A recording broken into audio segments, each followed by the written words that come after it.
तुला शिकवीन चांगलाच धडा या मालिकेच्या आजच्या भागात आपण पाहणार आहोत. अक्षराचा कॉल आल्यामुळे अधिपती ताबडतोब घरी जाण्यासाठी निघतो, पण तितक्यात ओंकार त्याला अडवतो. अधिपती त्याला विचारतो की काही काम आहे का, कारण मला लवकर घरी जायचं आहे. आणि त्यावर ओंकार म्हणतो की हो भावा, खूप महत्त्वाचं काम आहे. आपण मुंबईला जी ऑर्डर पाठवली आहे ना, त्या संदर्भात काही महत्त्वाच्या डॉक्युमेंट्सवर तुझ्या सह्या लागत आहेत. आणि ते ऐकून अधिपती म्हणतो की मास्तरीनबाईंचा कॉल आला होता, मला ताबडतोब घरी जावं लागेल. जी काही कामं असतील ते आपण उद्या करू. पण ओंकार म्हणत असतो की भावा, कळतंय मला, पण हे कामसुद्धा खूप महत्त्वाचं आहे, ते उद्यावर नाही ढकलता येणार. त्यामुळे आत्ताच आपल्याला हे काम पूर्ण करावं लागेल. मी सुद्धा तुझ्यासोबत आहे. आणि ते ऐकून मग अधिपती नाईलाजाने घरी जाण्याऐवजी काम करण्यासाठी पुन्हा फॅक्टरीत जातो. दुसरीकडे चारुहासच्या आणि तिच्या खोलीतच असते. तितक्यात चारुहास सर त्या ठिकाणी येतात. ते चारुलताला म्हणतात की बैस, मी तुला सगळं काही सांगतो. तर चारुलता त्यांना विचारत असते की ही भुवनेश्वरी नेमकी आहे तरी कोण. आणि त्यावेळी मग चारुहास सर तिला घडलेला सगळा प्रकार सांगायला सुरुवात करतात. ते म्हणत असतात की चारू, तुला आठवत आहे ना, ज्यावेळी तू तुझ्या बाबांना भेटण्यासाठी गेली होती त्यावेळी मी नेमका बँगलोरला होतो. मी तिकडे असतानाच मला तुमच्या अपघाताचा कॉल आला आणि मी ताबडतोब इकडे निघून आलो.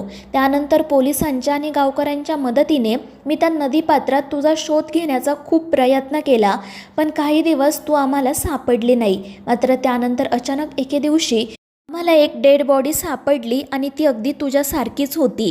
चेहरा ओळखू येत नव्हता, पण त्या बाईच्या अंगावर असणारी साडी, मंगळसूत्र हे अगदी तुझ्यासारखंच होतं. आणि त्यामुळे मला असं वाटलं की ती तुझीच डेड बॉडी आहे.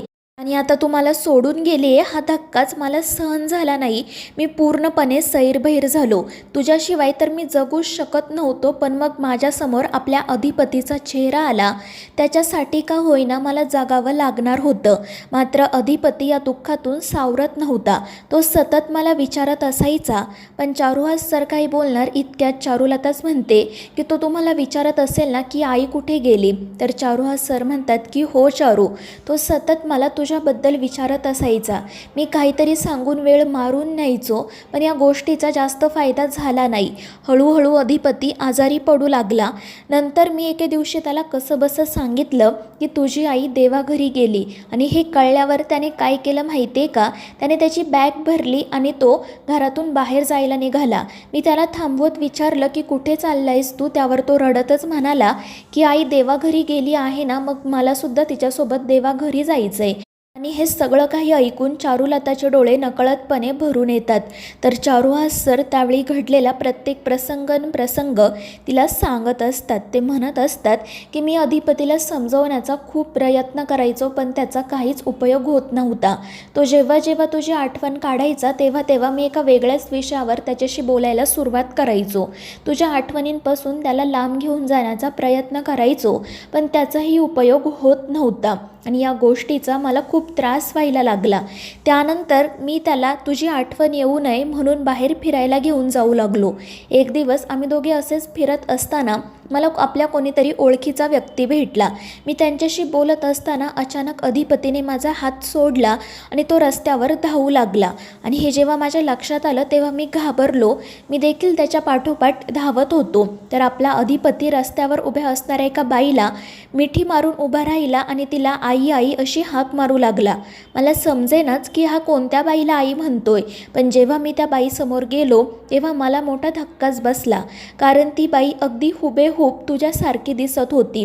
साध्या कपड्यांमधली रस्त्यावर राहणारी ती एक बाई होती आणि तीच ही भुवनेश्वरी.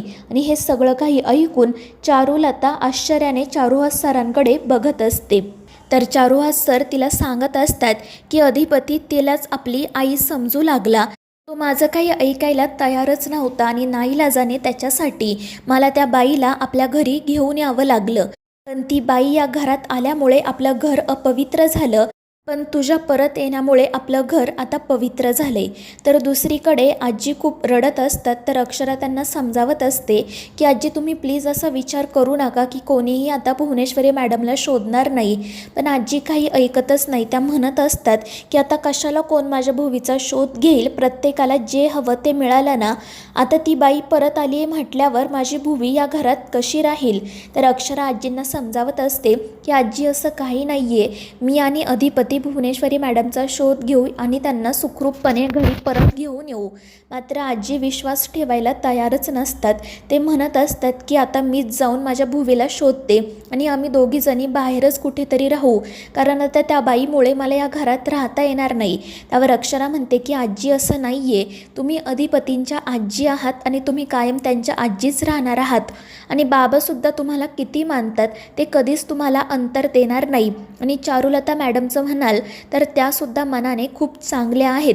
तर आजी विचारते पण तुला हे कसं ग कळलं. तर अक्षरा म्हणत असते की आमची 2दा-3दाच भेट झाली, पण तेवढ्या भेटीतही मला समजलं की त्या मनाने खरंच खूप मोठ्या आहेत, नक्कीच सगळं काही समजून घेतील. आणि ते ऐकून आजी म्हणतात की ठीक आहे आणि त्या तेथून निघून जातात. तर दुसरीकडे चारू हा सर चारुलताला सगळा प्रकार सांगत असतात. ते म्हणत असतात की ती भुवनेश्वरी अगदी हुबेहूब तुझ्यासारखी दिसायची, मात्र त्याशिवाय तुम्हा दोघींमध्ये काहीच साम्य नव्हतं, अगदी जमीन आसमानाचा फरक होता. ती एक अशिक्षित निरक्षर अडाणी बाई होती. तिने आपल्या अधिपतीला माझ्यापासून तोडलं आणि ते ऐकून चारुलताला तर धक्काच बसतो. तर चारू हा सर त्यानंतर जे जे घडलं ते सगळं चारुलताला सांगत असतात. तर दुसरीकडे चंची आणि दुर्गी अस्वस्थपणे त्यांच्या खोलीत फेऱ्या मारत असतात.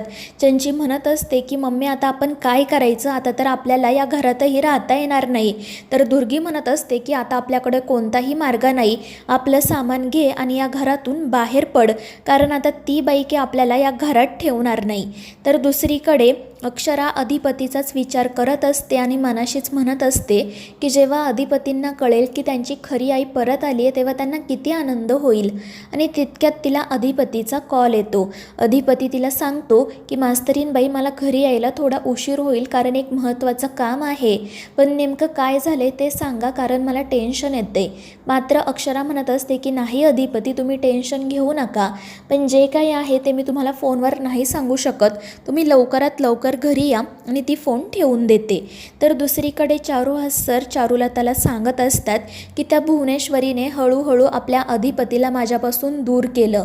खरं तर मला तिचा चेहरा बघायला लागू नये म्हणून मी तर आपल्या खोलीबाहेर जाणं टाळत होतो, फॅक्टरीत गेलो की घरी यायचो नाही आणि याचाच त्या बाईने फायदा करून घेतला. आपला अधिपती जास्तीत जास्त वेळ तिच्या जवळच राहायला लागला.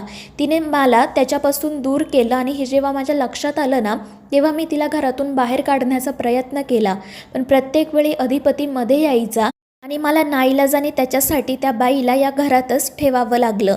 त्या बाईला हे सगळं अगदी बरोबर कळलं होतं आणि तिने याचाच वापर केला. अधिपतीला तिच्या जाळ्यात अडकवलं, त्याचं शिक्षणही तोडलं आणि मग ते चारुलतासमोर हात जोडून म्हणतात की मला माफ कर चारू, मी तुझं स्वप्न नाही पूर्ण करू शकलो, आपल्या अधिपतीला नाही शिकवू शकलो, कारण मी माझ्याच दुःखातून सावरू शकत नव्हतो. आणि त्यावर चारुलता म्हणते की तुम्ही काळजी करू नका, आता मी परत आली आहे ना, सगळं काही ठीक होईल.